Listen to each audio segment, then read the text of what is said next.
আপনি আমি সহ আমরা যারা অ্যান্ড্রয়েড মোবাইল দিয়ে ইন্টারনেট ব্যবহার করি প্রত্যেকেই চাই ফুল স্পিডে ইন্টারনেট ইউজ করতে। তবে প্রবলেম হচ্ছে অনেক সময় মোবাইলের ইন্টারনেট স্পিড অনেক স্লো কাজ করে, ফলে আমরা মোবাইলের সেটিংসে চলে যাই অথবা বিভিন্ন অ্যাপ মোবাইলে ইনস্টল করে সেই অ্যাপে বিভিন্ন সেটিংস কাস্টমাইজ করে থাকি, অথবা মোবাইল সেটিংসে চলে আসার পর এখান থেকে সিম কার্ড সেটিংসে চলে আসি এবং এই সেটিংসগুলো পরিবর্তন করি। ফলে আমাদের মোবাইলের ইন্টারনেট স্পিড প্রথম যতটুকু ফাস্ট ছিল তার থেকে অনেক স্লো হয়ে যায়। আজকের এই ভিডিওটি তাই আপনার জন্য খুবই স্পেশাল হতে চলেছে। আমি আপনাকে চেষ্টা করব খুব সহজভাবে দেখিয়ে দেওয়ার কিভাবে একটি অ্যান্ড্রয়েড মোবাইলের ইন্টারনেট স্পিড বৃদ্ধি করতে হয়। আশা করি ভিডিওটি দেখে আপনি অনেক উপকৃত হবেন, কারণ আমি আমার মোবাইলে অ্যাপ্লাই করে অনেক ভালো ফল পেয়েছি।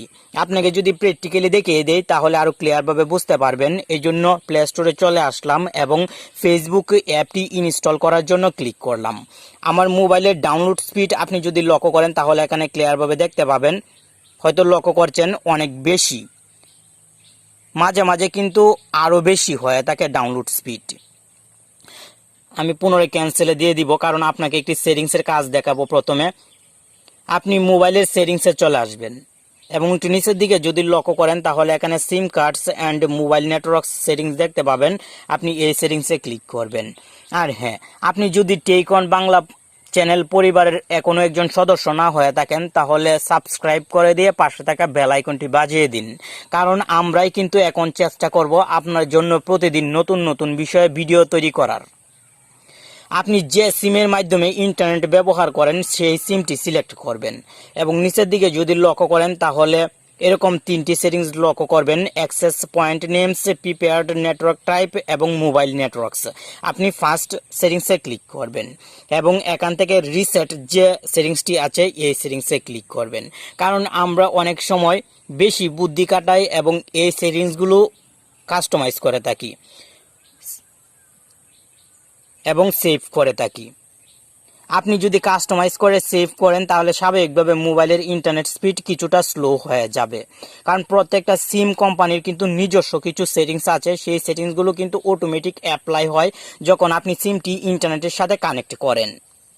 এই কাজটি কমপ্লিট হওয়ার পর আপনি ব্যাকে চলে আসবেন এবং এখান থেকে প্রিপেয়ার্ড নেটওয়ার্ক টাইপে ক্লিক করবেন। আপনি যদি এখানে লক্ষ্য করেন তাহলে উপরের দিকে দেখতে পাবেন LTE এবং নিচের দিকে 3G এবং সবার নিচে 2G। আমি আপনাকে সাজেস্ট করব এখান থেকে 3G সিলেক্ট করে রাখার জন্য। আমরা অনেকেই 4G সিলেক্ট করে রাখি, মানে LTE, ফলে দেখা যায় ইন্টারনেট স্পিড অনেক স্লো হয়ে থাকে। 4G সব জায়গায় এখনও অ্যাভেলেবেল না, তাই আমি সাজেস্ট করি সবসময় 3G ব্যবহার করার জন্য। আপনি একবার ব্যবহার করে দেখুন, ডাউনলোড স্পিড এবং আপলোড স্পিড অনেক ভালো পাবেন। ইউটিউবে ভিডিও দেখার সময় কোনো রকম লোডিং হবে না। এই কাজটি কমপ্লিট হওয়ার পর ব্যাকে চলে আসবেন এবং এখান থেকে মোবাইল নেটওয়ার্কসে ক্লিক করবেন। এখানে অটোমেটিকলি সিলেক্ট নেটওয়ার্কস এই অপশনটি যদি সিলেক্ট করা না থাকে তাহলে আপনি অবশ্যই এই অপশনটি অন করে দিবেন, কারণ এই অপশনটি অন করে দিলে আপনি অনেক ভালো ফেসিলিটিস পাবেন এবং যে নেটওয়ার্ক এরিয়াতে থাকবেন সেই নেটওয়ার্ক এরিয়ার হাই স্পিড ইন্টারনেট ব্যবহার করতে পারবেন। যখন আপনি এই সেটিংসগুলো সঠিকভাবে কাস্টমাইজ করবেন, কাস্টমাইজ করার পর আপনার মোবাইলের স্পিড অনেক বৃদ্ধি পেয়ে যাবে। এখন আমি পুনরায় দেখিয়ে দিচ্ছি। এই জন্য ফেসবুক অ্যাপ ইনস্টল করার জন্য ক্লিক করলাম। উপরের দিকে লক্ষ্য করলে দেখতে পাচ্ছেন 4 MBর উপরে কিন্তু ডাউনলোড হচ্ছে। ডাউনলোড স্পিড কিন্তু 4 MBর উপরে উঠে যাচ্ছে, অনেক সময় 5 MBতেও উঠে যাচ্ছে। আশা করি এই সেটিংসগুলো এখনই আপনি অ্যাপ্লাই করবেন এবং দেখবেন আপনার মোবাইলের ইন্টারনেট স্পিড অনেক বৃদ্ধি পেয়েছে। আজকের ভিডিওটি আপনার কাছে কেমন লাগলো কমেন্ট বক্সে জানিয়ে দিবেন। ভালো থাকুন, সুস্থ থাকুন। আপনার সাথে আবার দেখা হবে আরও একটি নতুন ভিডিওতে। আল্লাহ হাফেজ।